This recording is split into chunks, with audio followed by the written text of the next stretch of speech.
Hello बच्चों, आज की इस प्रयोगशाला में हम चुंबकीय बल रेखाओं के बारे में जानेंगे। अक्सर आपने देखा होगा कि एक दंड चुंबक के चुंबकीय क्षेत्र को दर्शाने के लिए चुंबकीय बल रेखाएं कुछ इस प्रकार बनाई जाती हैं, जो कि उत्तरी ध्रुव से दक्षिणी ध्रुव की तरफ जाती हैं। हम देखेंगे आज कि क्या इन चुंबकीय बल रेखाओं को हम इस फिजिकल वर्ल्ड में विजुअलाइज कर सकते हैं।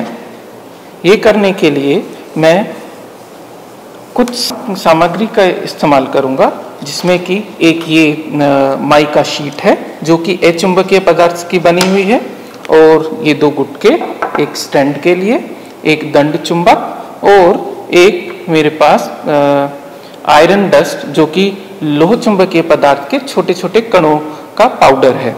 इसको इस्तेमाल करेंगे। तो ये करने के लिए सर्वप्रथम टेप की सहायता से हम इस दंड चुंबक को इस माइका शीट पर चिपका देंगे, और कोशिश यही करेंगे कि इसको सेंटर में रखें।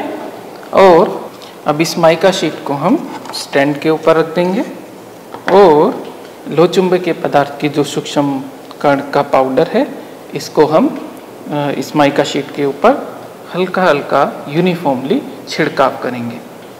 और छिड़काव करते हुए हम देखेंगे कि ये जो कण हैं वो किसी एक ऑर्डर में व्यवस्थित होने का प्रयत्न कर रहे हैं।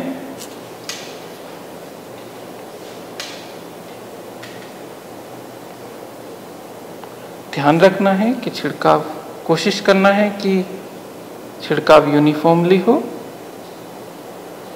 एक समान रूप से पूरी शीट के ऊपर।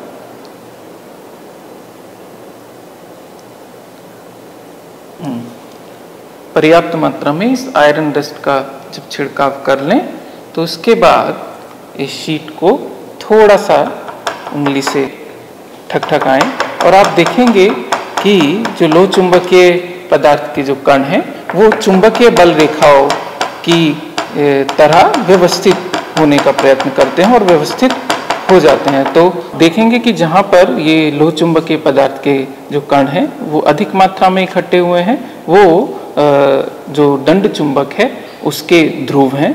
और आप देखेंगे कि ये जो रेखाएं जो बनी हैं एक ध्रुव से दूसरे ध्रुव की तरफ जाते हुए, हालांकि हम दिशा का ज्ञान नहीं कर सकते हैं, पर पता चल रहा है कि ये रेखाएं एक दूसरे से अलग अलग हैं।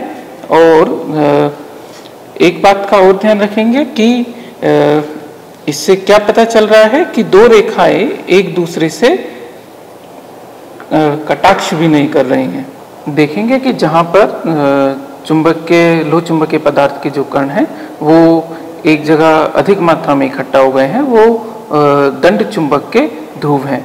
और बाकी आप देख सकते हैं कि जो लोह चुंबकीय पदार्थ के कण हैं वो चुंबकीय बल रेखाओं की तरह व्यवस्थित हो गए हैं। और इसी प्रकार हम चुंबकीय बल रेखाओं की दैनिक जीवन में कल्पना कर सकते हैं। इस प्रकार हमने देखा कि हम चुंबकीय क्षेत्र की चुंबकीय बल रेखाओं को हम एक लोह चुंबकीय पदार्थ के कणों द्वारा प्रदर्शित कर सकते हैं।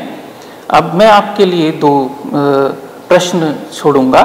उनमें से एक प्रश्न है कि आप पता कीजिए कि मुझे बीच में इस माइका शीट को ठकठकाना क्यों पड़ा, और ऐसा क्यों है कि लोह चुंबकीय पदार्थ के जो कण हैं वो ध्रुव के पास में अधिक मात्रा में इकट्ठा हुए। Thank you.